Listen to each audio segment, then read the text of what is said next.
Let's go! I was checking out the scouting report, and I don't see nothing but bums. You and your whole entire world know that I am the one. You and your squad ain't got nothing for me. Hey. Your organization is looking stressed, and now that you haters is running from me, I know that you see that I'm highly blessed. Here we go, here we go, here we go, here we go. Yeah, we live with your boy Coach G. Yeah, we live with your boy Monty. You and your squad ain't got nothing for me. Your organization is looking stressed, and now that you haters is running from me. Here we go. We're live. Welcome into another episode of The Rewind presented by Global Sports Entertainment 3. I'm the captain, as you know, of this ship, Monty Moss. We got a long, good episode to come to you guys tonight. I hope you guys did your bracket because March is here, and it is the best time of the year, and that's March Madness. But without further ado, I want to give a special thanks to my dog, Chris 1990 Studios. If you haven't, please make sure you like and subscribe to our YouTube channel at The Rewind _GSC3. The road to 200 subscribers, so we're doing the best that we can to put out a good product for you guys, as well as on our Instagram at The Rewind _GSC3. But without further ado, I want to introduce my co-host, my partner in crime, the guy that owes me a nice dinner, Mr. Bryant Garvin, but Chicago's finest, Temple alum, four-time state champion, over 400 career wins in his co-head coaching career. He is in the Newark Hall of Fame. He doesn't need no introduction, but Bryant, welcome in, brother. Good to see you. And if memory serves me correctly, I do remember last week's episode on the Rewind where you said publicly that St. John's wasn't going to win the Big East championship nor make it far in the Big East tournament, which they did make it to the final. I did recall last week also saying that prior to St. John's game against Creighton that they were 19-0 at home. You said that didn't mean a damn thing. Fast forward, their Big East champs. What's good, Bryant? Good to see you, man. How you doing? That's good there. Steak pockets. That's all you're going to get. Steak pockets. They got the nice steakums for you. I admit I was wrong. It was a blind bet. I didn't watch St. John's all year. I didn't watch Creighton because I went off of last year. And I saw them, and their legs were like Jell-O. St. John's was in shape, and they wore them out in the second half. Great game by St. John's. I was wrong, and I'm going to get you those steak pockets when we get to Texas. Your cheap ass going to get me Hot Pocket steakums? What? It comes with the damn territory. It's coming with the territory. Hey, I said steak. I didn't say what kind of steak. No, you said you treat me to dinner. That's not dinner. That's a steak dinner. Dinner, a steak dinner, Hot Pocket dinner, steakums. I don't give a shit what it is. A steak dinner. Now, two things where Brian has gone wrong, and he's a coach, ladies and gentlemen. He went wrong by not watching any tape this year on St. John's on the Godfather Slick Rick Pitino, and he went wrong because he didn't watch a single game of Coach Modern and Creighton Blue Jays. Shame on Bryant, but as Bryant, I love accountability. You're taking accountability for your actions. Now, before we go to Texas, I will make sure that we book the reservation at the steakhouse in New York, the one I want to go to since you're treating me, your son. You're treating me to a nice steak dinner. I appreciate it. Steakhouse in New York. You cancel that noise. Oh, shit. It's my choice. America. It's my choice. How can it be your choice when you said you bet me dinner and you lost? So I think it should be my pick on where the fuck I want to go for dinner for us to eat. Why the hell would we go to freaking get a damn steak in New York when you were going down to Cal County in Texas and get the best one that's this damn big? So does that make sense? You gonna pay $100? That's some bullshit. Let's go. Can we say that you will treat me to a nice steak in Texas? I would say I would treat you to a nice steakum in Texas, no matter where you get it from. It'll be good. Oh man, we got a great show for you guys, man. Good to see Bryant. Welcome him back after his he was off 2 weeks ago, but happy to see him back in rhythm. He takes time to get in flow of things. That's probably because of why last week he made that ass bet, because he had a week off. He's studying to be that financial advisor, didn't have time to watch any games. So he just thought that he wanted a blind nil, and it backfired. So, every time he's wrong, we're going to hold his ass accountable here on the Rewind. So no worries. But want to introduce our first guest coming on. He may have remembered this man. He was here on episode 1 when we launched. My good brother, the host of the Gentleman's Corner Live, my big brother, New York's finest, because I'm sure he's got a lot to say with your St. John's disrespect. Also, you can follow him on Instagram at John Copeland Jr. 23. But let's bring him in, my big bro, NY's finest. Welcome back to the Rewind, my brother, John Copeland Jr. What's good, brother? How you doing? Good to see you. Good to see you, man. Thank you for having me. You know I'm always here for you, so this should be a good one. I love seeing Bryant eating crow. Definitely made my week. So, yeah, I'm ready for this one. You hear this bullshit? You hear him come up, you want a steak dinner? I'm going to give him a steak dinner, all right. We don't want no hot pockets, folks. America, I want to be treated well, nice, compensated for my bet that I won. Shout out to St. John's. Rick Pitino, I love you, brother. Appreciate you. Man. I remember hearing Smith Willisky. That's what I remember. Who the hell is Smith? You know what the fuck I'm talking about. All I know is Smith and Weston. I know Smith and Weston, but not... Introducing our second guest that's coming on, man. This guy, he's a hard man to get a hold of these days, folks. Just want to let you know. So he's blessed us with his presence tonight, and we're going to have a great time with my big brother. But better part, over 40 years, he's been seen as a regular in great episodic shows like HBO's How to Make It in America, The Marvelous Mrs. Maisel, and Nickelodeon's The Naked Band Brothers. He's done casting for award-winning and critical acclaimed directors such as Spike Lee and Bamboozled, The Hard Day Fall, Get Rich or Die Trying, Love and Basketball, and of course 100 Century Street. This brother loves casting and creates bonds with actors like Jonathan Majors, Regina King, which allows him to cast film projects and create content with such well-known entities simply with his personable and honest style. This brother also is a hip-hop and New York icon after 20 years of producing on-camera hosting for the legendary award-winning television show Video Music Box, which has been on air for over 40 years. This brother has been immortalized on a mural on the wall at the Bronx Boys and Girls Club alongside hip-hop Bronx legends D-Nice, Grandmaster Flash, and author S&J Fennell. Tuffy just completed his first children's book, Taylor's Tailored Travel, and he can be found giving hip-hop and movie folklore tours to NYC visitors on Hush Hip Hop Tours of the 5 boroughs. The real question is, what is next for our Tuffy? Tuffy, Q, Quest, he's here. Thank you for taking the time to come on and Rewind, brother. I appreciate you. What's good in the hood? How you doing? I feel honored to be here, and next time I'm gonna send you 2 sentences instead of a paragraph. I apologize for that.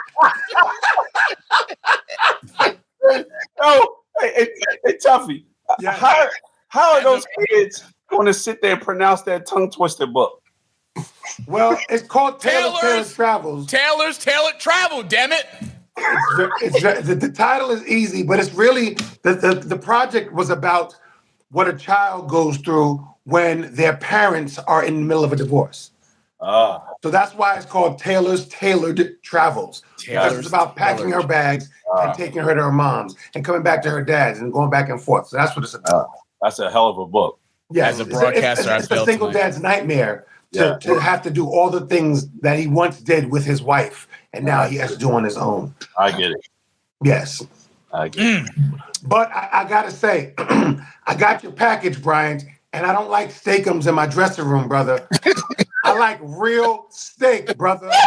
You owe Monty a steak, and you owe me and John a steak. Oh, hell no. Don't make the mistake of sending us steakums, brother.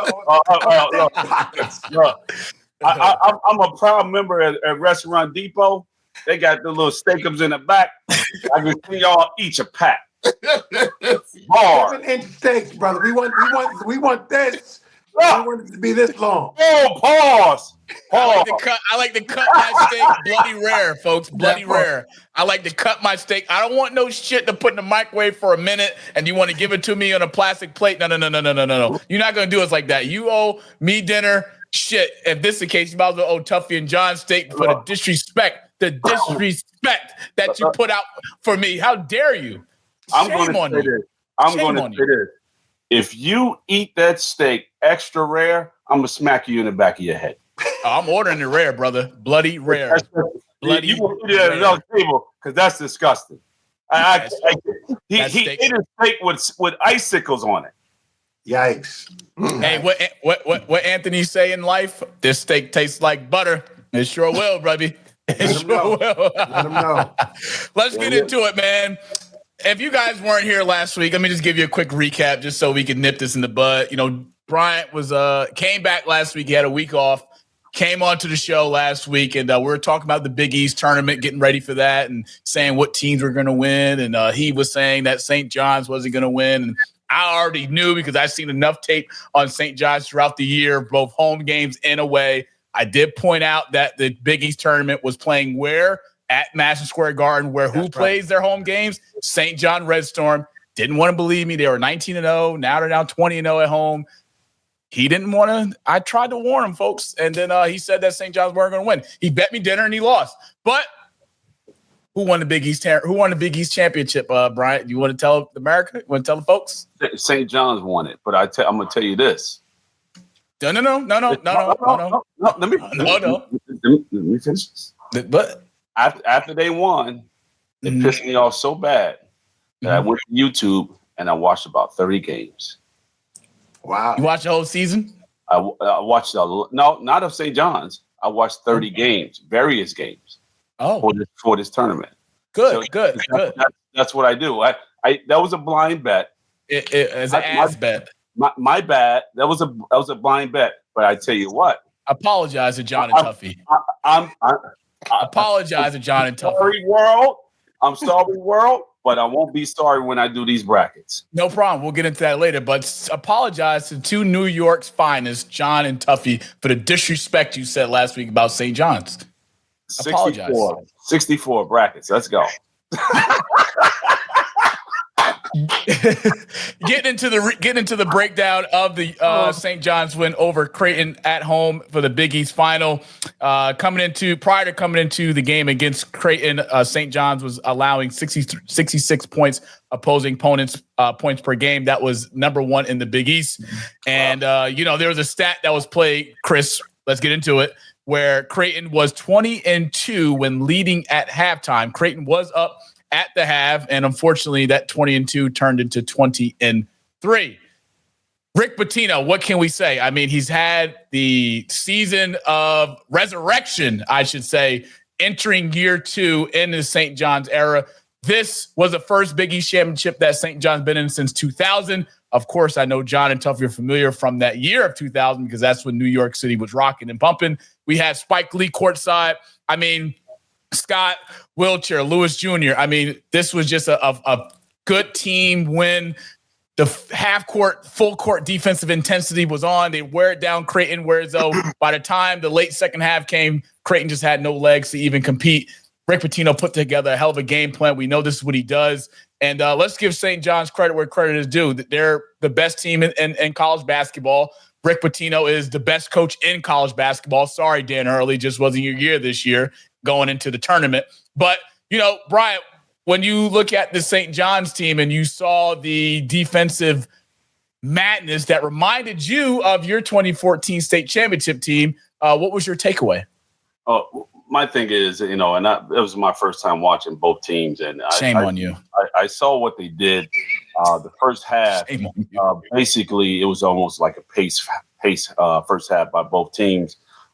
Creighton had absolutely no legs after the first half, and St. John's just sped up the game. That's just what it was. Wore them out, and basically they took over the game. I think they scored 12 straight points in a row, and Creighton was struggling scoring from the floor. Defensively, they couldn't stop, and they were shooting all jumpers. I mean, they were just lights out and killing them outside, killing them inside. And at that point in time, I knew the game was over. Creighton had an opportunity to do some good things, but they just couldn't hold it. And it's hard to play 4 games in a row. It's just impossible if you're not in shape. And they are in shape, but not in that type of shape to play that. Is Creighton tournament ready? They should be. They got Louisville first. After this game, if they've seen Louisville, if they've seen St. John's, and look at that. It should say where Bryant was right and where Bryant was wrong. Big St. John's Big East champions. Tuffy, I don't go ahead, know. Bryant. I don't know. It's hard. They have some rest. I think they'll be ready to go. I think they won't play as poorly as they did in the second half against St. John's. But yet, Louisville's going to be a tough game for them. Tuffy, you eat, sleep, and breathe New York sports. Take me through it, man. You finally get to see the rise of St. John's again with Rick Pitino at the helm in year 2. What's your thoughts on this St. John's year in terms of obviously the atmosphere, the buzz that they brought back to the Mecca, they brought to the city for the fans such as yourself, and how impressed are you with Rick Pitino, what he's done with this St. John's team? I love Rick Pitino. I think he's done a great job. I think he revitalized their campus, their entire situation. Queens is on fire right now. And it's thankfully not for the Mets. It's nice to see St. John's doing some work. It's nice to see St. John's making real strides. And they've had some tumultuous times. Like I go back to St. John's when Jason Williams was there, when Mark Jackson was there.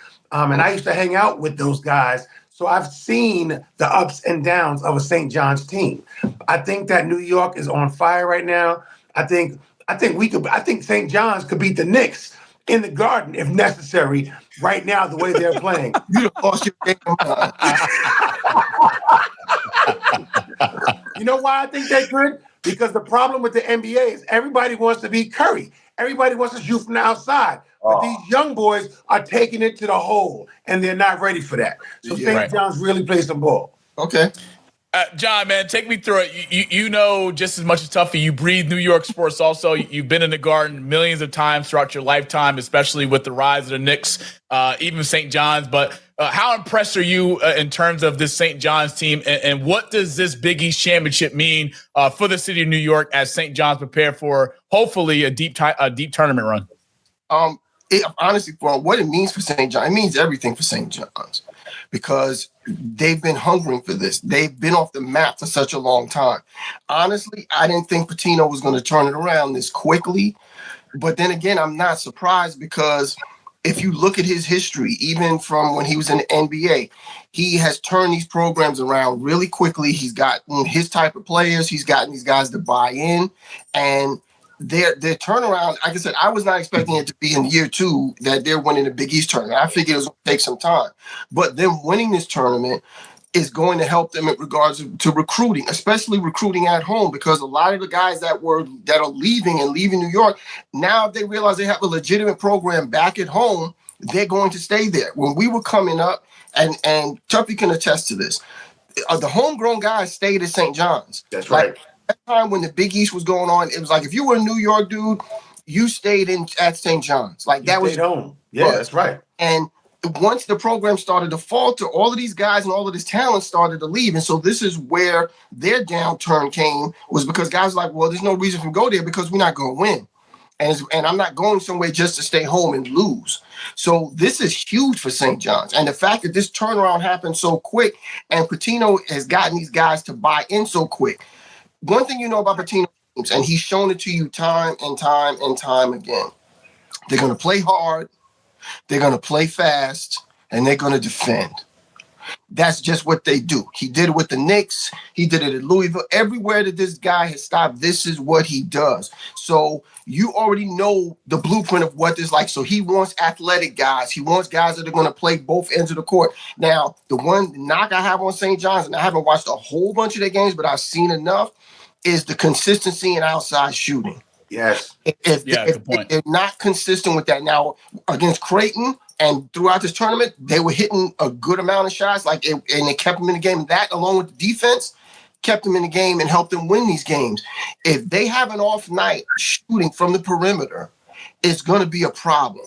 Because one thing that we all know about the tournament, especially when the adjustments are being made at halftime, like after you've seen somebody for the first time, you start saying, okay, you know what? This is what we're going to do. Since they're running us out of the gym, or this is a fast-paced game, we're going to slow the game down.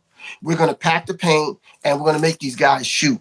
And I'm not 100% sold that these dudes can shoot consistently enough to make a super deep run into the tournament. Now, like I said, I'm not going to bet against it, but that is the one thing that gives me a reason to pause is their shooting, because it's not consistent enough, and it hasn't been consistent all year. But as far as defense, the hustle, the drive, I'm not worried about any of that, because they'll run, like I said, and if you know Pitino, all his teams, listen, man, them dudes don't touch a basketball for the first 2 weeks of practice, because all they're doing is running and conditioning. Running and gunning, Yep.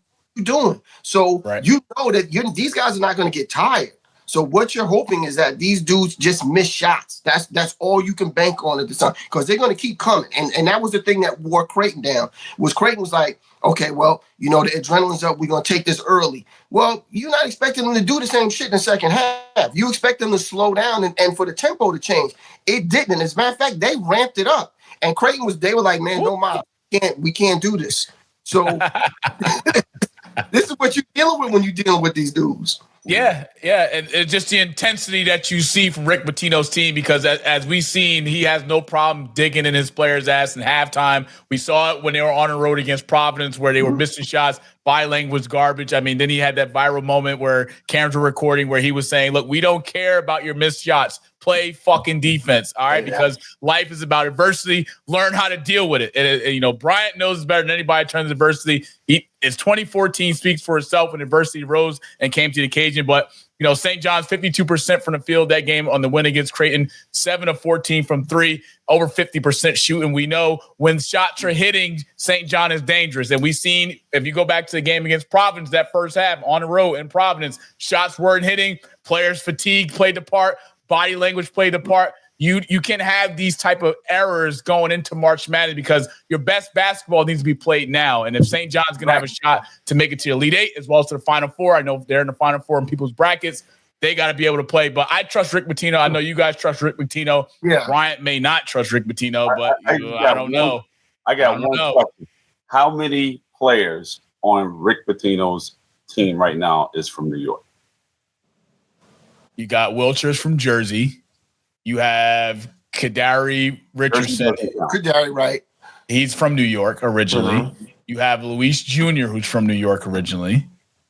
Outside of that, I don't know who else from New York. But that goes to my point, is that with them being a prominent team again and then coming back, this helps you with recruiting at home, because all of the talent was leaving because they're like, look, man, I'm not staying here to lose. Like, I'm not doing that. So a lot of the New York talent is going down south. They're going to these schools. Now that he's brought this program back to prominence and you know what this dude is about, and he's all about winning like that. No, you say whatever you want to say about this dude. This dude has won at every level. He's turned around every program he's ever stepped foot in. Correct.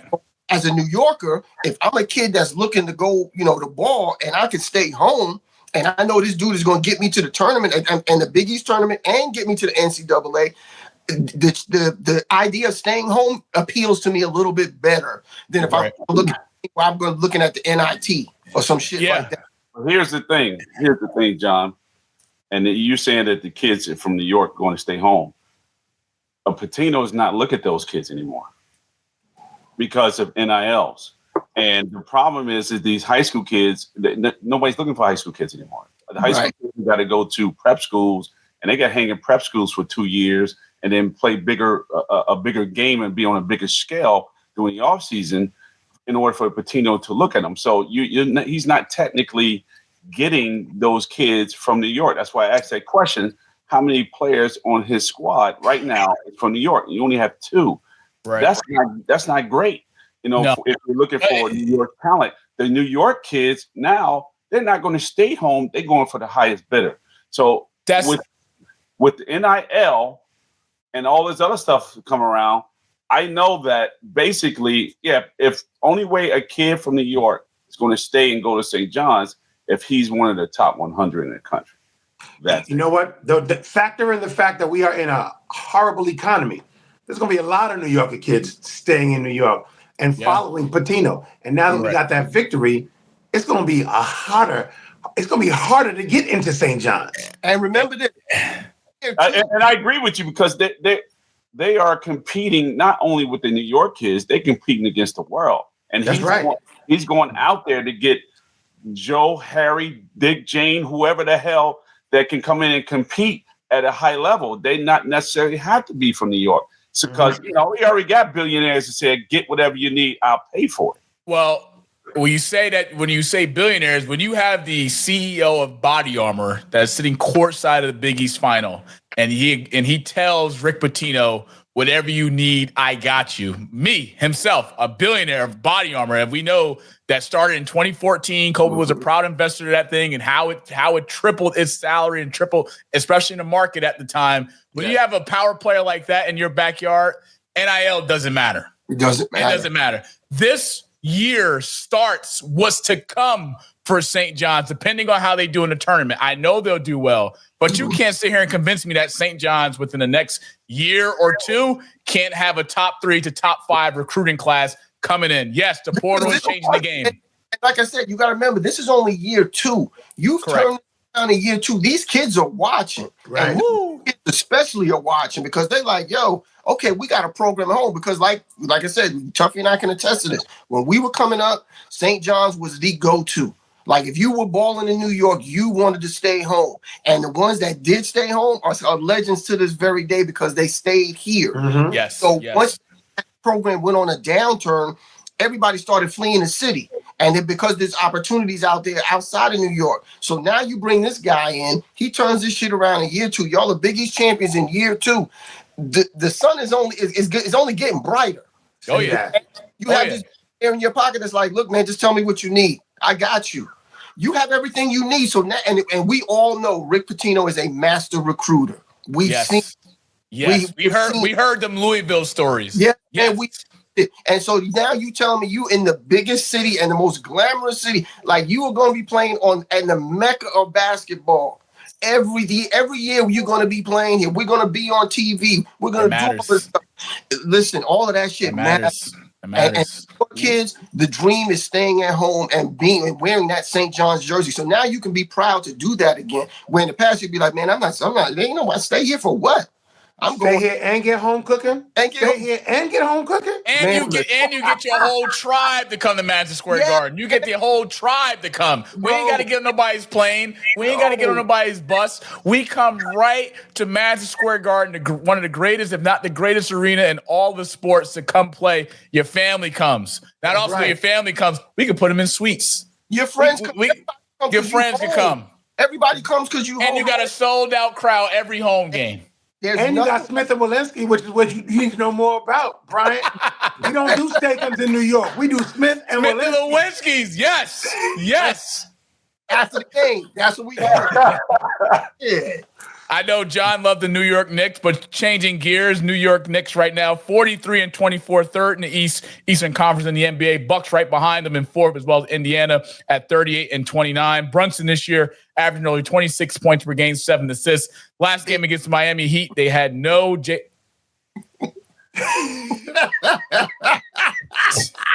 Are you the captain of this ship, or is it me?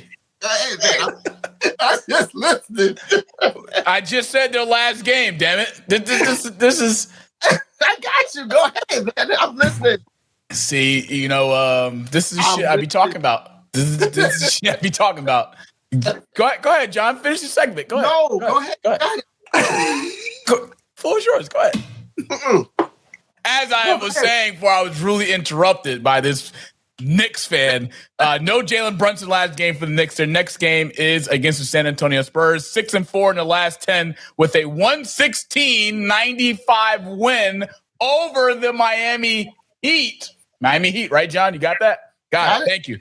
88-64 at the end of third. In the last 10 games, defensively, the Knicks had given up 100 points, including giving up 142 points. Let me say that one more time. 142 points against the best team in the East and arguably the best team in the NBA, the Cleveland Cavaliers. The Knicks starting 5 this year leads the league in most minutes played. Now, let me say that one more time. The Knicks starting 5 leads the league in most minutes played, and we're not even at the playoff point yet. I know we have a month, well and over a month left before the playoffs start. But, John, I'm getting ready to grind your ass in the dog meat because you just pissed me off. So now I must unleash this wrath across to you.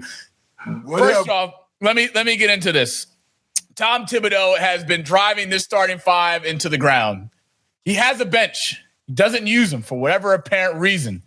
You got Mikal Bridges after the win against Portland in the buzzer beater, if you remember, on the road, hit the buzzer beater against the Portland Trailblazers, came out and said he had a one-on-one conversation, Coach Tibbs, Me and you got to have a conversation, my man, talking about, listen, I don't need to play 37 minutes a game in an NBA regular season game.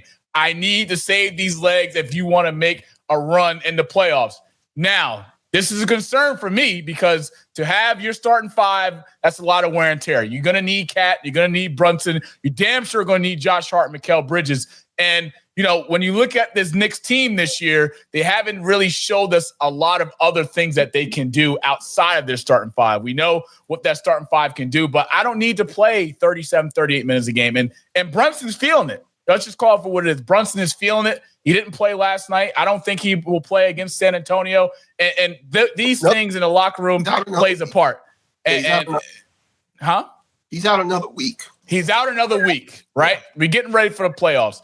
John, does it concern you with the New York Knicks that you've seen this year and what Coach Tibbs has done with this Knicks roster with not going to the bench? And do you think that'll play a part or at least hurt you as you get ready for the playoffs?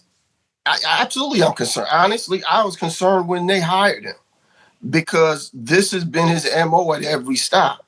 Like, he is known for the hard practices and the small rotations and things like this. And so, yes, this has always been a concern. Even last year, I think you saw when they started going into the playoffs, guys started going down, and a lot of it was from wear and tear. And so going into this year, you would think, okay, your team's a little bit deeper. You have and you have capable guys on the bench. It'd be different if you didn't have shit on the bench and you're like, man, all I got is these 5 or 6 dudes. You have capable guys on the bench. You just don't play them. And we know they're capable because in the few times that they have gotten onto the floor and played, they've shown you that they can play. So why are you not going 8 or 9 deep? And I'm not saying you got to go 11 deep, especially during the playoffs. Yes, you want to tighten your rotation and you want everybody to be in a certain rhythm or what have you. I get all of that. But you playing 5 or 6 guys and guys are playing anywhere from 35 to 40 minutes a game. At some point, it's going to come back and bite you in the ass. So that's where you get the ankle sprains and the muscle pulls and all of these things because your body is fatigued and you're not getting enough rest. Tom Thibodeau tried to poo-poo and act like him and Mikal Bridges didn't have this conversation. I absolutely believe they had this conversation without a doubt. And from people I know that work for that organization, this is a concern. Now, they're not going to say it publicly because right now things are going well and everything's going smooth. But this is an issue. It's always been an issue. This is something that they've had to try to kind of monitor and watch with this guy. And even they've tried to talk him off to the ledge with some of the stuff like, look, you need to play some more guys. Like, you need to ease off of these guys in practice. Like, this is a marathon. This is not a sprint. And we're coming into the tail end of the season, and now we're starting to see guys get nicked up. Listen, they're not winning without Brunson.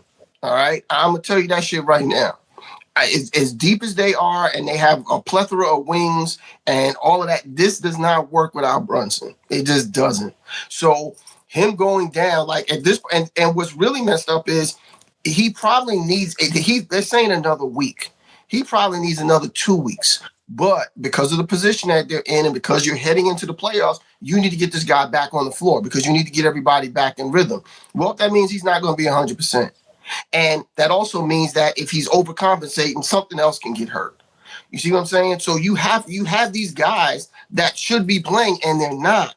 And eventually it will come back to bite you in the ass. We've seen it. We saw it when he was in Chicago with Jimmy Butler in them the first round. We saw when he was in Minnesota, did the same shit over there. And here we are here, and it's the same shit. Like, it has not changed.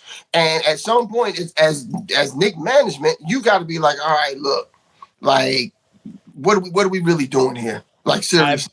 I think it's a little too late for that. Tuffy, let me just point these stats out to you, and you let me know if this is good or bad. And Brian, you could chime in also because you are a coach, so you already know what time it is on both ends of the floor. Right now, the Knicks are 6th in the league with averaging over 116 points per game. They are 3rd in the league in turnovers a game with averaging over 12. Right now, the Knicks defensively, they average over 112 points allowed per game. So defensively, they give up 112, but yet they score 116 per average. Tuffy, when you hear those numbers, and I've said it before, the last 10 games, each game the Knicks have had in the last 10, 6-4 in the last 10, each of those 10 games, they've given up over 100 points. Is that a recipe for success going into the playoffs, or is that just Coach Tibbs not giving his starting five and allowing his bench players to come in? Because those dead legs that matter. That shit plays a part when you're late in that fourth quarter. It's 110, 112. It's when you hear those numbers. Tell me confidence. That. He's showing no confidence in his bench. He's given no opportunity for them to even spread their wings, and that's one of the problems with the Knicks and the Nets and most NBA franchises. They only rely on their stars. That's why I love Popovich so much. When he had Duncan, he had the greatest squad, but he always played his bench. He always figured it out. The Thibodeaus and coaches like that, they don't see the bench. They don't look down the bench. They're like, I'll give them 2 minutes at the end of the quarter. It's not enough. These young players got to play, and they got to show, and they're all trying to prove something to each other. They make bets with each other. I bet you I get off the bench tonight. I bet you I get minutes. I bet you I can play. And if they don't make a shot in the first 3 seconds or 5 seconds or first minute of the play, he's taking them right back out and putting somebody back in. And Brunson can't do that. Brunson cannot go a full season doing 37, 40 minutes a game. It's just not possible. It's not humanly possible. That's why he's out right now. And I agree with John. He'll probably be out for 2 weeks. I think it's ugly the way they abuse the stars. And then the owners are like, well, we paid a big money for the big show. But it's not enough when you're still spending $300,000 on a boy sitting down the bench. Put him in the game. Give him some minutes. Give him 10 minutes a game. Give him 5 up front and 5 in the back end. But let him play. These young people got to play. They got to be abused too. Mm-hmm. Bryant, what is the ceiling for the Knicks as they prepare for the playoff? Do you see the Knicks getting to the Eastern Conference Final, or they're one and done, first round of exit? Just off the stats alone, you look at 116, 112. That's just the margin is just too close. I don't think Tibbs can coach secondary players. It kind of throws off his own continuity. I think he likes consistency, and he only trusts his 5. Once you put 6, 7, and 8 in the game, it kind of throws everything off, and it forces him to coach more than he wants to.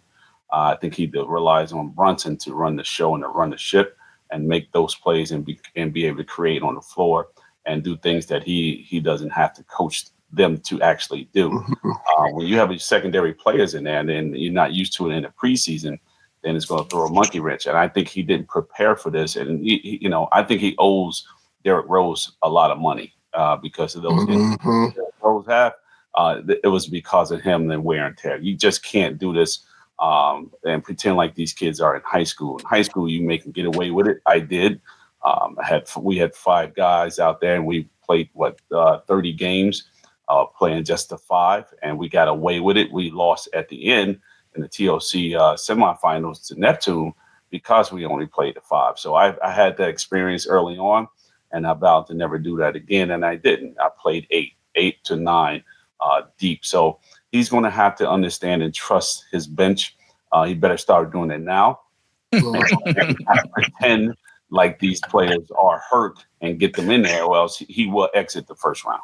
Yeah. Right now, the Knicks are losing to the San Antonio Spurs 105-94. 3 minutes and 57 seconds left in that game. Spurs, of course, without no De'Aaron Fox, no Wembanyama, and they let the San Antonio Spurs score 105 points. So that just goes to show how much this Knicks team is. Tuffy, you are a diehard Nets fan. You know about that organization from New Jersey to Brooklyn, of course. You've been around a long, long time of Nets success as well as Nets failures. This right here is a rest of March with the Nets schedule right now. The Nets are 23-46, 13th in the Eastern Conference. The tank for Cooper flag is on, Tuffy. What must the Nets do to get back to the glory days of winning basketball for the city of Brooklyn as well, for the Nets organization? What is it going to take for the Nets to get back to the days that you remember where Derek Coleman and Vince Carter and Jason Kidd? We ain't seen that. We have not yet. Say that, John. We have not seen those days in a very long time. Listen, not to cut off here. We were there when they were in their heyday, and the amount of talent that was on that team was ridiculous. Like it really was. All the way down the bench. All the way down. All the way down. It was absolutely ridiculous, and we're not going to see that from the Nets again. Like we and the ownership, like you, and once again, you had basketball people in place that knew what they were doing and knew talent, and they knew how to put these guys together. And and they were lucky with the draft, and they made some great trades. that was a great time for them. And I don't think you're ever going to see them get back to that, because now it's all about the money. It's all about the caps. It's all about all this other stuff that, we didn't have to worry about back then when the Nets played. It was like, look, they put the best team on the floor with Derek Coleman and Kenny Anderson and all of these guys that they had out there. And it was like, look, we're going to pay these dudes. And they delivered. That was the other part of it. It wasn't just you being out there putting on the show. They delivered. These dudes went to the playoffs. They went to championships. You got swept. Yeah, man, they still went. Let's go Lakers. I loved the Nets back then, and I loved the Nets when we moved on with a Jason Kidd and Vince Carter. We have always figured it out. Even when we didn't win the championship, we played hard for the entire game. Each quarter was a massive fight. I remember a triple overtime game between the Nets and Phoenix. And I remember how serious it was, just bananas watching them go back and forth. And Jay Kidd was formerly with Phoenix, but was playing with the Nets. And it was just an amazing time. But they played hard. And even though they were friends, they fought like brother and sister, and they killed each other to win that game. Phoenix won that game in triple overtime by 4 points. Vince Carter was mad at everybody. He walked around like he wanted to hurt people, but it was beautiful. And then we go back in the dressing room, and it was still love, even though everybody was mad that the Nets lost. It was still a love affair. Those were good times. They played well on and off the court. It wasn't animosity. It was just about that victory. The victory was important. But these kids today, they're thinking more about where they're going after the game, who they're hanging out with, who's in town. Oh, we're playing Chicago? Now, I don't really like that squad, because then I can't hang out at night with that squad. It's such a different game. These kids don't understand the veracity of the game. They don't understand the cost of the game. They really just give me my minutes so I can get my check. Mm-hmm. And that's not how we win. That's not how the Nets are going to win. That's not how victory is made. And that's not how coaches can't coach money. They're coaching players who understand the game and understand the need. And one of the things I will say, though, I remember Vince Carter talking about how when he played in Phoenix taught him how to take care of himself. They put him in water and aquatherapy. There were certain things that were done in Phoenix that they don't do around the rest of the league, which is why people go there to live longevity. They figured it out. Some of the things that they do, they all go to New Mexico in the off season because the high elevation allows them to breathe differently and play differently and go longer. That's why they have legs like St. John's had against Creighton and why Creighton was down. You have to take care of your body. You have to take care of it from the top to the bottom. And the Nets don't have that. We just don't have that kind of mentality to play the game. I miss the old Nets because they played that way. Kenny Anderson used to always say, I can't drink for 3 days before, but I can drink for 2 days after. That was a lie. And I knew what he meant. That was a lie. And well, he had orange juice in his Gatorade bottle, but there was something else in there. Bruh. You'll be like, oh, these kids are worried about where they was going after the game. Yeah, we was worried about where we was going after the game too. I mean, well, we started at the hotel right there. Before So yeah, we was worried about where we was going after the game too. No question. But y'all also had a victory. Yeah. That record is not victorious. Remember Big Daddies? Big Daddy was everything. Come on, man. Jason Williams. Oh, that was one of my favorite spots in the whole wide world. Woo, come on, man. Come on. Yeah, man. I think it's going to be very interesting to see what happens. I don't think the Nets are going to come out of 13th in the East. Is not a happy place to be. No, I think the Nets will be watching the Knicks get knocked out in the first round. That is correct. That is also true. That is also true. That is also true. That is also true. I will point out, Tuffy, the Nets have 15 first-round draft picks and 16 second-round draft picks over the next 7 years. Wow. It starts with Cooper Flagg. If you can tank for him, that is a superstar talent that you can build around in terms of an organization, making him your franchise player. Yes, the Nets have made some critical mistakes in the last 5 years as an organization. Hiring Steve Nash, firing Kenny Anderson, bad idea. bringing in Steve Nash to be first-year head coach who had no track record of being a head coach ever. But Sean Marks was his best friend. They played together in Phoenix. Yes. Sean Marks has a lot of front office political influence. You put him with James Harden. You put him with Kyrie Irving. You put him with Kevin Durant. Oh, shit, Brooklyn's back, right? That shit went downhill faster than you could blink. It's been a disaster for the Nets. And right now, you pretty much gave away your last bit of hope with trading away Ben Simmons, who barely plays, who's made a ton of money not playing. Gave away Dennis Schroeder, who was a great guard in this league, who's known to be a veteran in the locker room. You gave that away. So you have a lot of young talent with Clowney and Cam Thomas.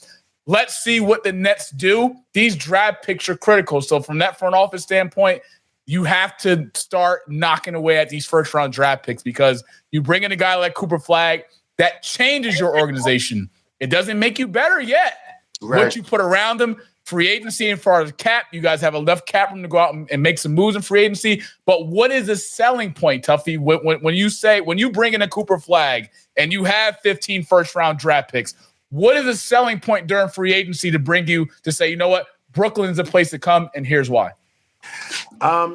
Jay-Z is probably the only selling point for Brooklyn. It's really scary. You say all these stats, and I laugh about thinking, imagine had we taken Kobe instead of Kerry Kittles. Would we have destroyed Kobe's career? Because Kerry Kittles didn't become a star. So the Nets have a tendency to get really good moves and ruin people. Yes. So I don't know if Tank is really good. I don't know. I'm scared. Are you for Cooper Flagg? Are you scared. Cool with? Okay. I'm scared for Cooper Flagg, actually. I'm being honest. I'm more scared for Cooper Flagg than I am for the Nets because the Nets don't have a good summer program. If I'm him, I'm like, yo, man, don't draft me because I'm not coming. Like I'm not, because the biggest problem with Jersey is you don't have the right basketball people in. That's the first thing. Agreed. The second thing is you don't have an identity or a culture. You have nothing. Like you, and I don't care. You can float and throw as much money out there and this, that, and the other. If you don't have an identity and a culture and something to bank your team on, like this is what this is, it's not going to work. And right now, they have no identity. They have no culture. They have no basketball people really in place. So what are we really doing here? And everyone who leaves the Nets flourishes everywhere they go. That part. Dennis Schroeder right now for Golden State. Dude, that's what I'm saying. Performing well. Playing his role well. Exactly. And that's what I'm talking about. You had more talent walk out of that building than probably almost any other team in the league. And I'll be honest. Randy Foy, another person that came into the Nets late in his career. And I'll say this, and public service announcement, because Nets fans may hate me. Shit, Tuffy may hate me. If Jordy Fernandez, head coach of the Brooklyn Nets right now, is your long-term plan when you're tanking for Cooper Flagg, there's a major problem in Brooklyn. You have to. I'm not for firing people. I don't want to see no one get fired because being fired is worse than is getting cheated on by your wife. Getting fired, no joke. And especially with today's NBA money and today's contracts and how things are played, guarantee money, that plays a part. But if I'm the Nets and we tanking for Cooper Flagg and he's coming in, knowing what he's doing right now for Duke, knowing that he wants to play another year for Duke, let's just be real. Cooper Flagg is a one and done. You're getting ready to make multi-million dollars guaranteed for generational wealth for your family for years to come. And you're getting ready to be a face of an organization that desperately needs you. The Nets need you, Cooper Flagg, just as much as you need them. I take that back. The Nets need you more than you need them. And Jordy Fernandez, he's got to go. He's got to go. You have to bring in a coach that can have a locker room that is a win mentality. The Nets haven't had a win mentality. Firing Kenny Anderson was the worst thing you could have done because when we look at Kenny Anderson now, where is he? With the Cleveland Cavaliers. What are the Cleveland Cavaliers right now? Number one in the Eastern Conference. Best team in the Eastern Conference. And hell, they have a shot to go to the Eastern Conference final with a date with the Boston Celtics. That should mean something. That should show you what you've lost. It's like You let go of that ex-girlfriend and you see her go out and do big things with guys that's better than you. Be like, God damn, man, look what I lost. That's Kenny Anderson. He's like, all right, Brooklyn, I want to fire me. I want to be an assistant for Steve Kerr. I've learned under Steve Kerr and his system and what that means. I know I'm an NBA ready now, coach. Goes to Cleveland with Donovan Mitchell and Evan Mobley. And look what happened. Number one in the East. Number one. So it's going to take Brooklyn to make some smart, strategic moves in that front office as they get ready for the NBA draft. Jordy, got to go. No, bring in a ready now, coach. Bring in a ready now, coach. The front office has got it. I mean, I didn't want to say that. I didn't want to say that. It's bad. It's not just talent on the court; it's the talent coaching wise that you let walk out of this business. Man. Yes. You let the best scorer in the game of basketball today, and arguably you could make the argument that he's the best scorer to ever lace his feet and step on an NBA court in Kevin Durant, and one of the best guards in NBA history, top 75 guard, and Kyrie Irving. Leave your organization. Walk out. And yes, Kyrie's had some issues off the court with his religion. And it bothers me how these organizations these days don't back their star players. You have to support them regardless of what their religion is, regardless of what their political stance is. He is a representative of your organization, and damn it, he's that damn good. Support these guys. But you've had Kevin Durant leave. You've had Kyrie Irving leave. You have James Harden leave. You've had a lot of star-studded talent leave this organization in the last 5 years, and it's been a joke. It's honestly been a joke.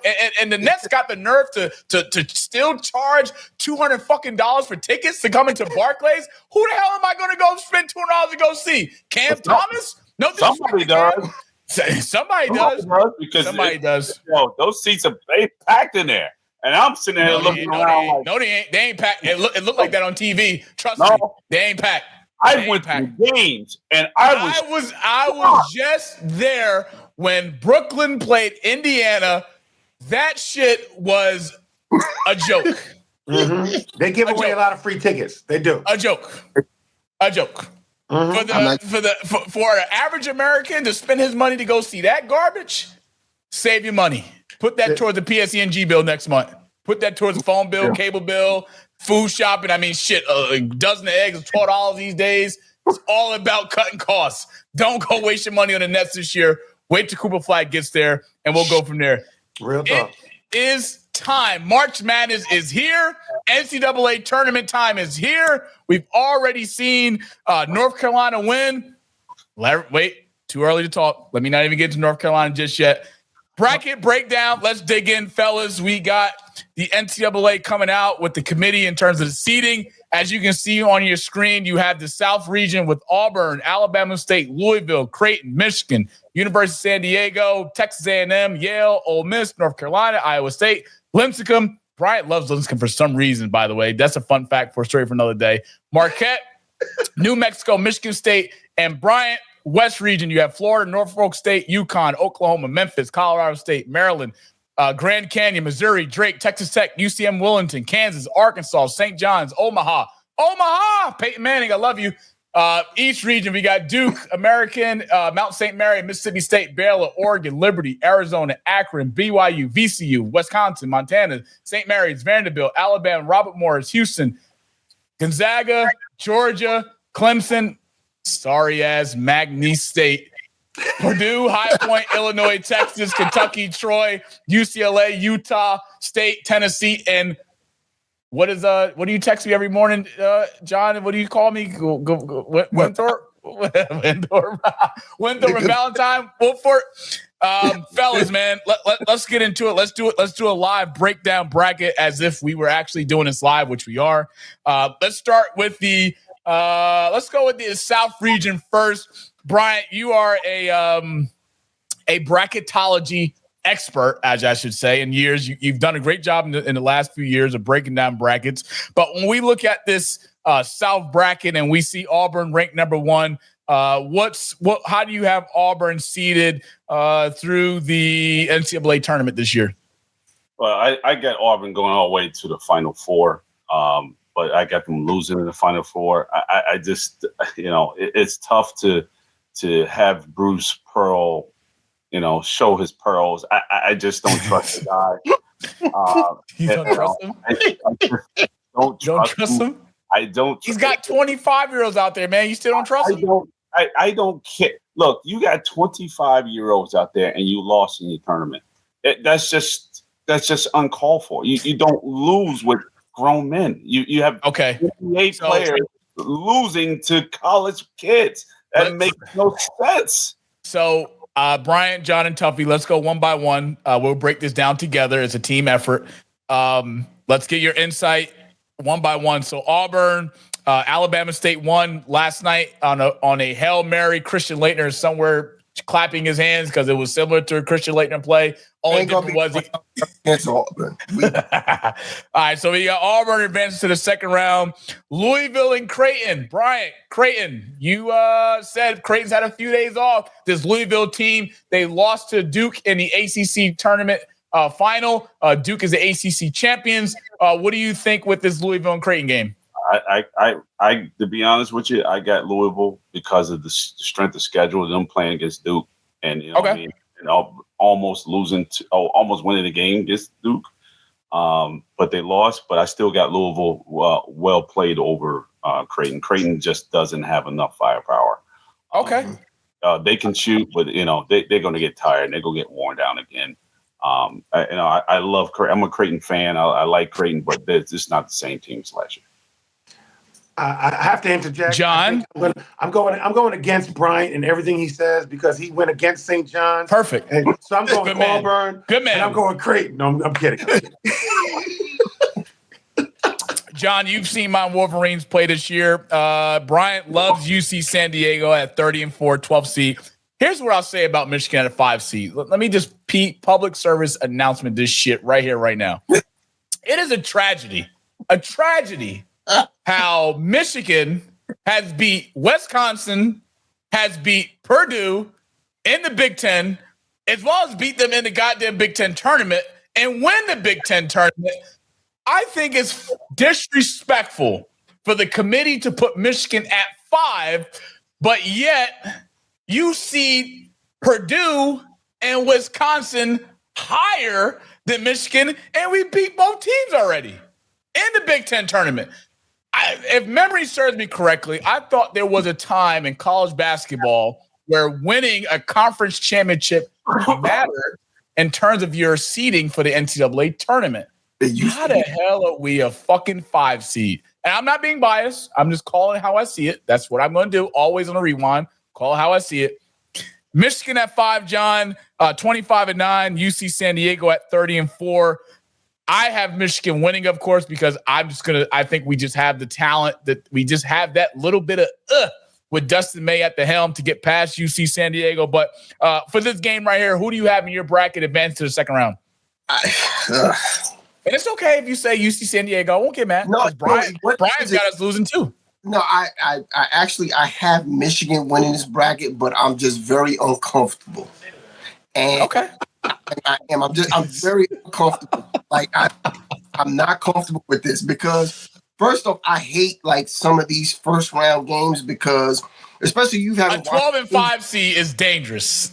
Yeah, 12 versus 5 is dangerous. Dangerous, man, because we haven't seen we've seen, you might have seen a couple of games for UC San Diego, but we haven't watched them all season. You don't know what they're gonna do. And then they're playing with house money.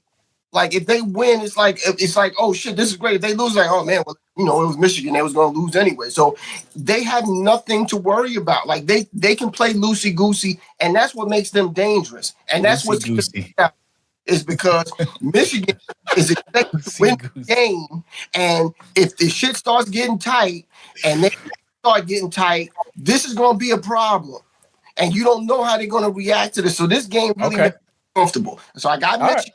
But if San Diego pulls it off, just remember you heard me. I saw this shit coming. Thank you. I got you. Noted. Bryant, let's go. Texas A&M and Yale. I'm a 22-10. Texas A&M 4 seed. Yale at 22-7 at 13 seed. Who you got winning advance to the second round? That's a give me, man. Texas A&M is going to win that game. That's just what it is. Okay. All right. Fantastic. But you see, San Diego. You already know how I feel. That 4 out 1 in, bro. That 4 out 1 in. They don't have to play, they don't basically run too many sets. Offensively, they just want to shoot their lights out. And we in trouble. Michigan, we gotta be ready to play. You gotta come ready to play. And when they play heavy and they close out hard, they're going to pass them, and then next thing you know, you got a 2-on-1 in the lane. That's hard to defend. Yeah, it is. 4 shooters. It's like this, and we can move on after this. 30-4 is hard to do. I don't care who you play. That part right there. I blame the committee, man, for putting us at 5. That's full of shit. It's full of shit. 30-4 at D1 level, you can play. I don't care who you play. Yeah. That's hard to do. That ain't nothing to play with. Let's go. Ole Miss 22-11. They'll be playing, of course, North Carolina. I have Ole Miss advancing over to the second round because North Carolina first don't even belong to be there if we're gonna call it for how we see it. John and Bryant and Tuffy, who do you guys have in the second round advancing in that game? I love UNC. I've always been a UNC guy. I'm rolling with them. Now, mind you, I will agree they should not have been in the tournament. Like I was one of the people. I was like, "There's no way that should have happened." What? But when the head committee is a UNC alum, then no. That's called for out. Is the dude on the committee is a former UNC athletic director. Okay, so whatever you listen, I just that's said more. I'm trying to. You try to sugarcoat. We don't sugarcoat shit on the rewind. We don't sugarcoat shit on the rewind. We don't sugarcoat nothing. So they did not belong there. Like, and you can't. And okay. I know people. Well, strength of schedule. Strength of schedule. I don't hear about strength of schedule with no fucking games. I don't want to hear that. Let's move forward. UNC. UNC. Got it. All right. Let's just speed this thing up. Let's get to the Elite Eight. We're gonna skip Sweet 16. Actually, let's go to Sweet 16 first on the South and West, and then we'll do the same thing for Sweet 16 on the East and Midwest. Bryant, who do you have in your Sweet 16 bracket? And then I will follow up with you, John, as well as you, Tuffy. All right, I'm just going to go all the way down, from Auburn all the way on through, and you can listen to it and run it through. I got Auburn getting to the Sweet 16. I got Texas A&M beating them. Yes. Okay. Finally, because you're going to have who do you have in that next slot? Do you? Because I have Ole Miss and Michigan State. I will never count out a Tom Izzo team as long as Tom Izzo is breathing. Yeah. Go blue. I got Iowa and Michigan State. Iowa. I mean Iowa State and Michigan State. Okay. Because Iowa State is one of those teams that they will sneak up on you. One of my good friends played last year, a year or two ago at Iowa State, and they're a tough team to play against. You can't fall asleep. 24-9, 3 seed, absolutely. Yeah, they're a tough team. So you can't count them out. John, who do you got at the bottom portion? Because I have Florida beating UConn in the second round. So I have Florida and Memphis meeting in the Sweet 16. I have Memphis beating Maryland, as well as I have what do you call Drake Bryant? Drake is like a what? Drake is what? What's that? What are you like? That's the term. What did Drake like? Oh, who? I forgot the term. Oh, this is what you gonna do? You doubling? You're not gonna double down? I'm not doubling down. Hey, tell me, what did Bryant say in pre-production before we started? What did he say Drake was? A Drake team was a what? Oh shit! I'm not using that jail term. Fuck it, I'll say it. Bryant went on a record and said that Drake. That what? A sneaky leak. That's the term. This is coming from a married man, folks. Sneaky leak. Drake is a sneaky link. So, John, give us your Sweet 16 team that you have, as well as who you have in the Elite Eight on both the South and West side, as well as the East and Midwest side. Let's just fast forward a little bit because I know Tuffy, I got a perfect spot for him. Tuffy, stay with me. Hang in there. I'm with you. I'm here. They say it ain't in there. I got Let me grab my charger. I'm here. Put on that red and white. Make that red and white hat you had on earlier. Put it on. John, give it to us. Who do you got in the Elite Eight? As well on both sides of the bracket. All right, on both sides. All right. So I'm going Florida. Okay. And who do you have Florida playing in the Elite Eight? In the Elite Eight, it's either going to be two teams. It's either going to be St. John's. I'm gonna go with St. John's on that one. I think. Okay. I'm gonna base without the shooting. I think they got a shot. I think I'm gonna give them a shot. They have a good path to the Elite Eight. Also, yeah, they have a good path. Their path is really kind of smooth. So I'm gonna go with St. John's in Florida. Yeah. Okay, St. John's in Florida, and then who do you have? Auburn and who? I got Michigan Auburn. State? Michigan State. Yeah, I'm not betting against Tom. So, yeah. Okay, so let's go to the East and Midwest. You got. I'm just gonna assume you got Duke and Alabama, or do you have a team like Wisconsin getting to the Elite Eight, or a team like St. Mary's? I'm a roll tide. I'm gonna go with Alabama. So I think Duke and Bama. Okay, that's where I'm going with that. Alabama. All right, 22. 25-8. So we got, let me see. So you have Duke and Alabama. I'm assuming you're going to go with Houston and who? Kentucky or Tennessee? They meet in the Elite Eight. Yeah. That's like cheating on your ex-wife. Ooh. Yeah. Say Kentucky, John. Say Kentucky, John. That's tough. And Kentucky's been banged up all year. They've been banged up all year. So Kentucky can make a run. I'm calling how I see it. That's the thing. Can make a run. Yeah, but you can't bet against Rick Barnes either. No, and that's the problem because they've been playing well too. So I'm going Houston, and I'm a Houston and Duke. No, I'm gonna go Houston. Yeah, let me see Houston and Duke in the final four. Yeah, in my final four. That's what I'm going with. All right, so John has Auburn. So who do you have the winner of Florida and St. John's to advance to the final four? Oh, Florida. So he's got Auburn, Florida, Duke, and Houston. Who do you have in the national championship game? Auburn, St. John's, Duke, and Houston. Who do you got? Now is not the time to panic. I'm watching you, John. You know what? I'm going with Duke. Duke and... you know what? I'm going to give Houston a run. I like them, so I'm going to give Houston. Houston over Duke. All right, Houston's in a national championship game. Who are they facing? They're going to face. Let's see what we got here. Auburn or Florida? I'm going with Florida. I like Florida. Florida over Auburn. So John's got Florida, and he's got Houston in a national championship game. Who's cutting down the nets, brother? I'm going with Florida, man. Holy shit! God damn. Things, man. I'm rolling. Okay. Rough and tumble. I'm SEC's taking it home. Bryant, who do you got in your Elite Eight as well as who you got in your Final Four, and who's cutting down the nets in San Antonio? Well, I was pretty much similar to John. Auburn, MSU, Florida, St. John's. Then you come up with Duke, Bama, Houston, Tennessee instead of Kentucky. I got Tennessee. I think they're that much of a faster team than Kentucky. I think they can wear them out. I think they played against each other anyway. Twice. So that's a 50-50 game. Correct. It'll be the fourth time that they'll see each other this year. Yeah, so it's a toss up, but I'm just going to go out there and get Tennessee. But in the Final Four, it's Auburn, Florida, Duke, and Houston, and I got Florida and Houston in the finals.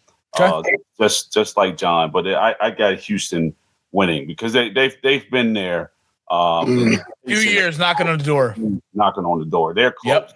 And and that team is probably the second oldest team besides Auburn that's around. So they have a lot of experience, and I think that those other teams that's there are younger, and I think they're just going to outplay them. So I got Houston to win it all. Okay, Houston got one on. Tuffy, you with me? I'm with you. Let's do this. All right, so we got Auburn and St. John's in the Final Four, as well as we got Duke and Houston. St. John's versus Auburn. When it goes to the national championship, what you got? I'm going to go with Auburn. I don't think St. John's is ready for that. I just don't believe they're. I would love to see it happen, and I'm not going to say they'll be on their heels like Creighton was, but I do believe that Auburn has what it takes. Mm-hmm. Okay. So you have Auburn and national championship, Duke and Houston. Who do you lean towards? I never want to say Duke. I don't want to say Duke out loud and mean it. It pains me to say anything about Duke. But I'm going to say Duke. Okay. So we got Duke and Auburn, Final Four, San Antonio. Tuffy, your pick. Who's cutting down the nets to San Antonio? I'm going to go with Auburn. Bruce Pearl finally gets over the hump and gets his national championship. Now, boys. He deserves, yes. I think Auburn can pull it out. I mean, shit, they got the oldest team in college basketball. All right. You're going to sit here and have my man up there, Auburn, yeah, it's Kenny, Auburn. Charles Barkley, Auburn alum, Charles Barkley. Shout out to Charles, man. Love you, Charles. Charles Barkley, man.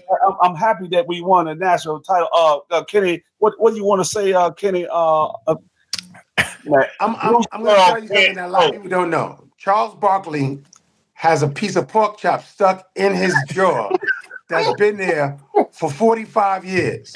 He's got all those goddamn donuts. That's on the other side. He can only eat sweets on one side and meats on the other. That's why he talks the way he talks.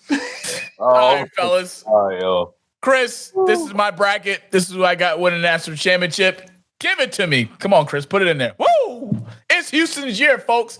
Houston has been knocking at the door for a few years. As you can see, I gave love to Tuffy because I love him. I knew he was coming on tonight. Got to show love to my New York peeps. I got St. John's over Florida and the Elite Eight. I got St. John's losing to Auburn in the Final Four. I have Duke and Houston. I think that's what two teams that everybody wants to see face. They both match up defensively very well. I know Duke with Cooper Flag. Let's see his ankle. He just came back. He has some rest. Let's see what Duke can do. Duke has an easy path. I'm not worried about Arizona. I am not worried about Wisconsin. I'm not worried about Alabama. Duke will be in the Final Four. Guarantee it, as Charles Barkley does. And I think Houston gets over Duke. I just think the coaching plays a matter. John Shire hasn't been in the Final Four yet as a head coach. Kevin Sampson has been there a few times. He's been knocking at the door. He hasn't got there. This is the year that they get to the Final Four. And I think coaching matters. Despite what Auburn has in terms of being the oldest team in college basketball, I think, what Houston has a coaching edge. I don't trust Bruce Pearl in the situation. My money's on the line. Shit, if I were to put my house on it, I'll probably start packing my bags now and get ready to go move out in the street somewhere because Bruce Pearl is not going to guarantee my money at all. So I'm going Houston to win and cut down the nets. But fellas, we rolled it out last week. We will roll it out this week. It'll be a new segment that's coming out. Chris, take it away.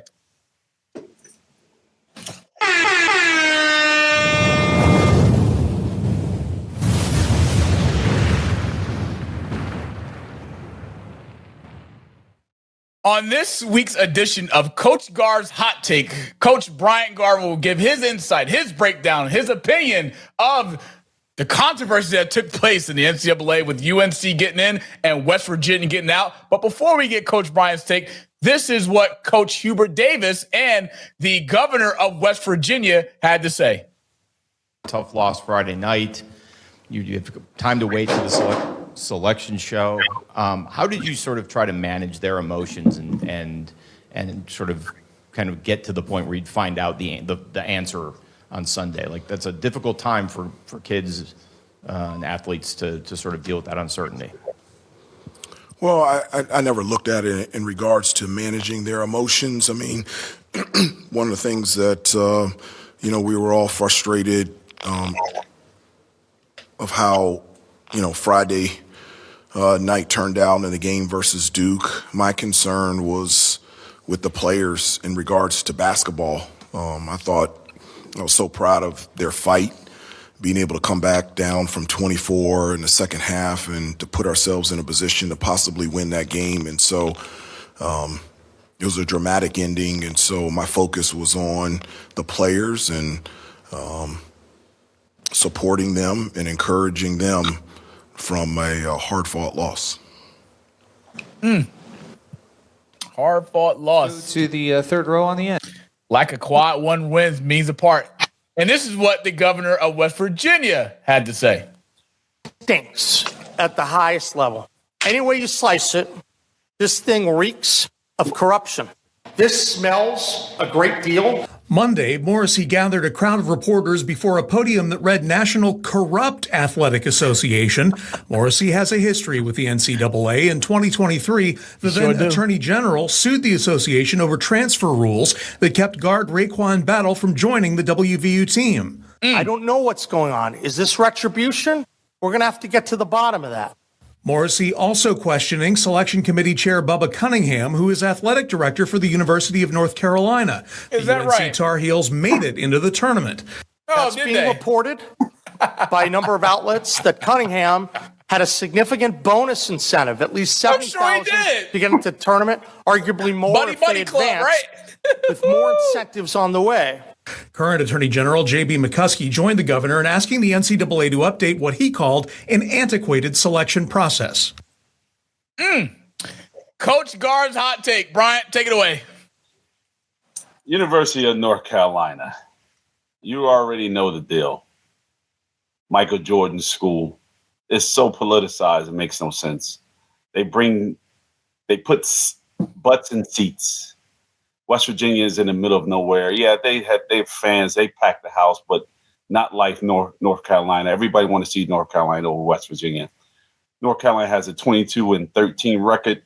West Virginia has a 19-13 record. In my opinion, neither team belong in. But yet, if you want to put North Carolina in, let North Carolina play against West Virginia to make a determination who should be allowed to play into the league. Mm-hmm. Not just picking one and saying going with it. I don't like the NCAA. I didn't like them before, especially when they started out with coming out with Prop 48. I can't stand them now. I think they have too much control. I think they have too much power.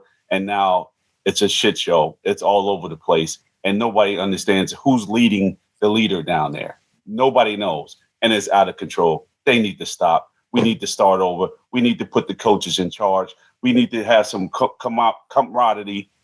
We need some leadership. We need some goals and objectives. We need something. But right now, this is what we have, and it's pure garbage. Man, let me start, John, because I'm angry as all of West Virginia fans and the governor himself. A member of the committee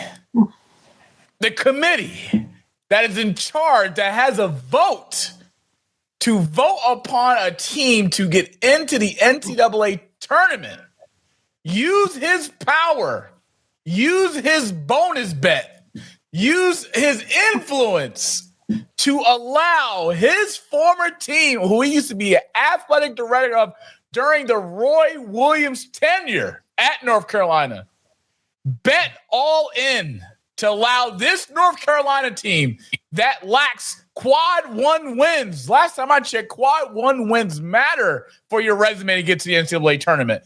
North Carolina don't have that.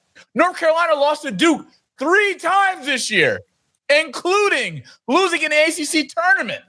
Last time I checked, North Carolina has been in shambles the last 3 years, but yet we get to reward them. We get to reward them for first 4 in game. And that they won yesterday. They won. They on to the next round. But damn it, this is political politics as it gets. This is as messy as it gets. And then to make things better, the coach of West Virginia decided to sign a new contract with the Indiana Hoosiers. So he was just pouting, mad, and angry, and pissed off about West Virginia not getting in. But his ass is smiling right now, signing that new deal, taking over for Coach Mike Woodson at Indiana. We know the Indiana Hoosiers and what that program means and the success that it has and the resumes and the championships and the Hall of Fame players and the players that they produce out of Indiana. What is the fucking problem? Crazy. Get here. How do we get here? But this is what tells us about America. Doesn't matter about your resume. Doesn't matter about color of your skin. Doesn't matter about who you are, what you've done. It matters about who you know in certain places and places of power. North Carolina is in. West Virginia is out. and we got a pissed off governor who's ready to file a lawsuit. We got pissed off West Virginia fans who believe they should be in a tournament as much as I do. John, Tuffy, what is the NCAA doing? This is just highway robbery. This is fraud. This is just embarrassing to the sport. Where are our leaders? How do we sit in a room full of committee members to say who are the best teams in college basketball and who deserves to get in? And let's vote on that. And yet we let North Carolina creep their ass on in through the back door. John, Tuffy, did UNC deserve a spot in the NCAA tournament? No, they absolutely did not deserve a spot. Nope. But let's keep it 100. Keep it 100, please. 100. North Carolina is a blue blood school. Sure is. Right? West Virginia is not. Right? And when we look, even when with this tournament, you look throughout this tournament, and this has always been the case. This is nothing new. It might be egregious to them because they're like, oh my God, like we have the same record. Listen, the bottom line is this. Whoever's a blue blood school, if it's a borderline, if it's choosing between a blue blood school and a school that's okay, the blue blood school is winning every time. And you know why?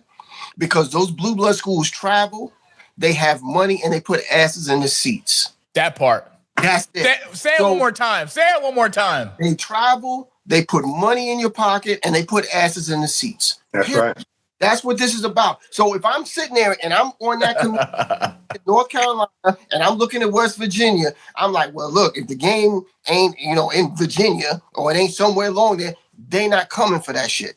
I can go to North Carolina. I can go out to LA, and I'm gonna have a whole bunch of people traveling out there. And not only are they already out there, but they're gonna travel to come out there. So you're looking at a blue blood school compared to a pretty good school. Like, it's not a terrible school, but as far as like these schools, when any of these schools are on the border, whether it's been Duke, whether it's been North Carolina, whether it's been Indiana, all of these blue blood schools, they are always going to get the benefit of the doubt. That's right. It never fails. So this is nothing new.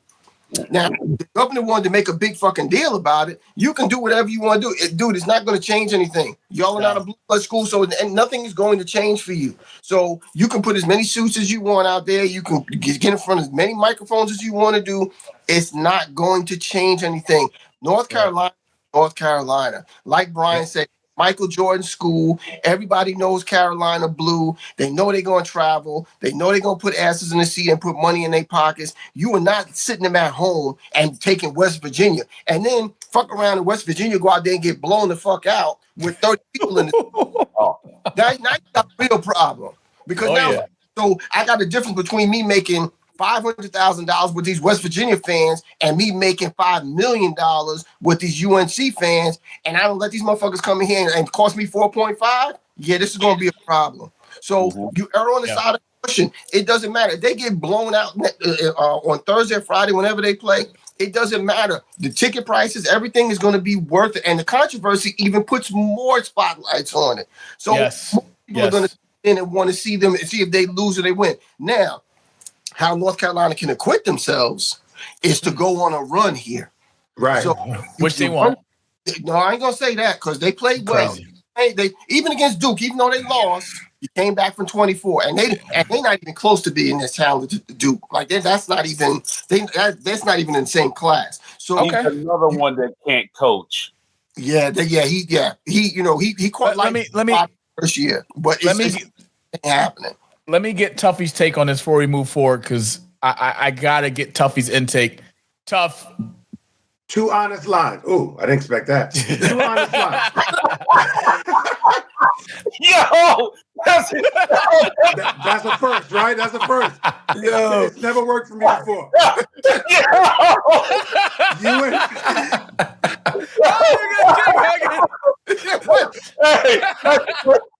That's saying something. I'm celebrating. UNC is a blue blood school, but the whole thing is a numbers game and greens. It's all about the greenbacks. Everything is about the greenbacks. It is. Market share, numbers game. Mm-hmm. There was no way West Virginia was getting it. It was just not going to happen. No, it's not. The market share at UNC says so much more It's established. It's real. They know the pedigree. They know exactly what they're going to get. Yep. And it's always about that, the bottom line. Bottom line, West Virginia is out. North Carolina is in. And we get to see how far North Carolina could go with all this turmoil that's spilling away. And let's see. Let's get into it. But we got one more segment before we go, and that's Rewind of the Week. Chris. Yes.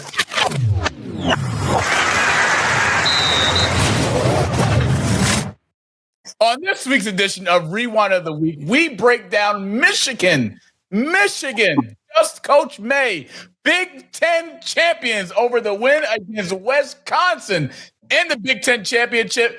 Michigan, number 5 seed, going to the tournament with wins over who? Purdue. With wins over who? Maryland. And then the look of the display from the Michigan Wolverines in the Big Ten championship to bring it back home where it belongs in Ann Arbor. Sorry, Michigan State. Sorry, Purdue. Sorry, Wisconsin. Sorry, Maryland. What I will say is Dustin May's got this team at 25-9 this year. He took over for Coach Juwan Howard. In year one, Dustin May has done more with this team than what we've seen in recent years. I know it's tough shoes to fill, but he's got Trey Donaldson. He's got a good, well-surrounding cast this year. I think Michigan has a shot against UC San Diego in the first round. But you got Golden averaging over 16 points per game. Shout out to the big fella, Danny Wolf, 9 rebounds a game, leads the team in rebounds. This is what Michigan is all about in March. This is what we need. This is the spark we need when the Big Ten championship matters.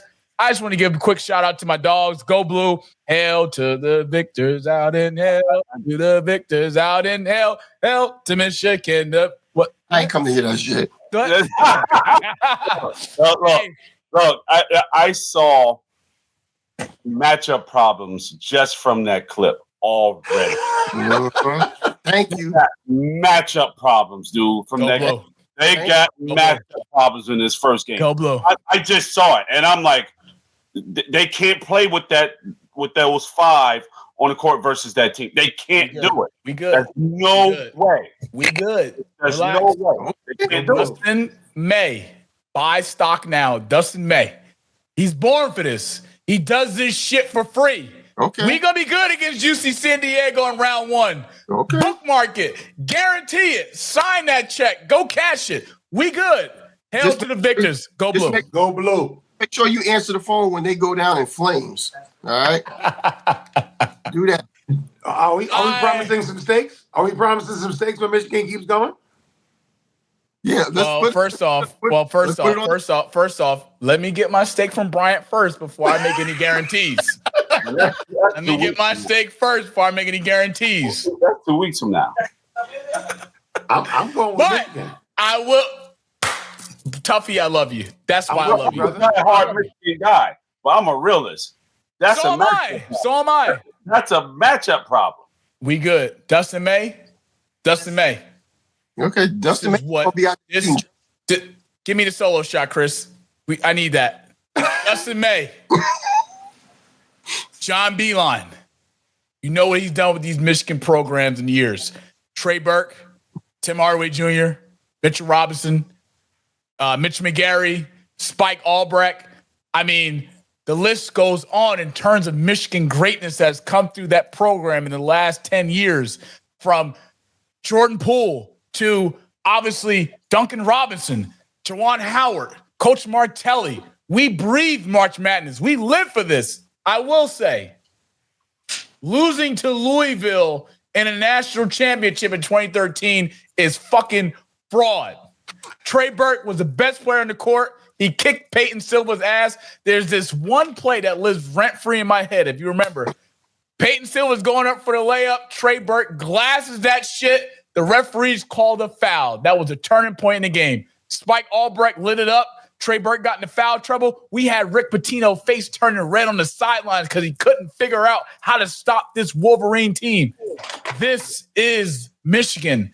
This is the Wolverines, Coach May. This is your moment as our head coach to cement your legacy into Michigan greatness with this upcoming year's tournament. And it starts tomorrow against UC San Diego. And damn it, I do not expect us to go home in the first round. So your message to the team, Trey Donaldson, others in that locker room, go fucking Blue. Thank you. I want to give a special thanks to my dogs, John Copeland Jr. and my dog, Tuffy, for coming on this week's episode of The Rewind. If you haven't, please like and subscribe to our YouTube channel at Global Sports Entertainment 3, as well as follow us on social media on TikTok, Instagram, Apple Podcasts, at The Rewind_GSE3.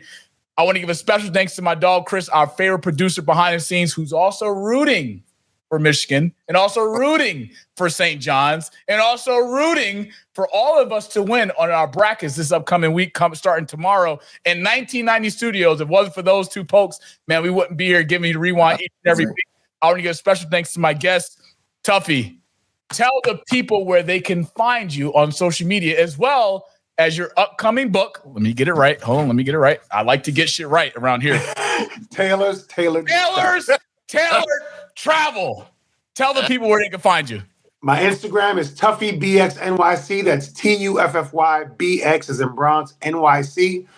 That's also my Gmail if you need to reach out to me. I'm very reachable. I'm teaching acting class. I got a lot of stuff going on in the world. I'm very grateful. Shout out to ICS, my school in the Bronx. Shout out to Go Blue. I got family from Michigan, and I still talk to Jalen and Juwan Howard. I got nothing but love for my I'm Chris Webber. I'm Chris Webber, though. Always got love for Go Blue. I'm Michigan all through. And it was a pleasure being here with you guys. Thank you for having me. Always. I love you, Monty. Love you, too. I love you, John. Bryant, don't want stories. And I love you more. Hey, put up those two fingers and make them balloons go up again. See,